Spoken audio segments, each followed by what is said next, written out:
শেরপুর ঝিনাইগাতীতে যাবজ্জীবন সাজাপ্রাপ্ত পলাতক আসামি গ্রেফতার। এএনবি নিউজ 24 খোরশেদ আলমের তথ্য ও ছবিতে প্রতিবেদন। শেরপুরে ঝিনাইগাতীতে নারী ও শিশু নির্যাতন দমন আইনের মামলায় যাবজ্জীবন সাজাপ্রাপ্ত পলাতক আসামি স্টিফেন মারাক 50 গ্রেপ্তার করেছে থানা পুলিশ।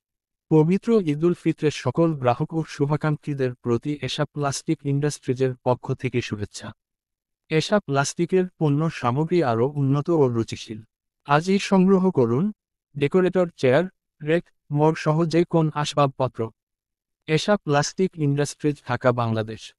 বুধবার 19 মার্চ দুপুরে উপজেলার নলকুড়া ইউনিয়নের মরিয়মনগর গ্রাম থেকে তাকে গ্রেপ্তার করা হয়।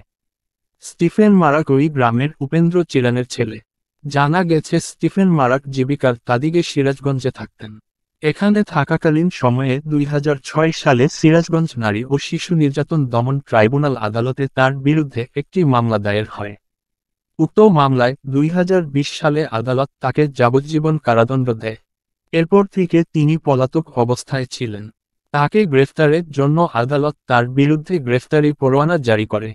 পুলিশ গোপন সংবাদের ভিত্তিতে বুধবার দুপুর 2টার দিকে মরিয়মনগর তার নিজ বাড়ি স্টিফেন মারাককে গ্রেফতার করা হয়। ঘটনার সত্যতা নিশ্চিত করে ঝিনাইগাতী থানার ভারপ্রাপ্ত কর্মকর্তা ওসি মোহাম্মদ আল আমিন বলেন, বিকালে গ্রেফতারকৃত আসামিকে আদালতে সোপর্দ করা হয়েছে। খোরশেদ আলম, শেরপুর।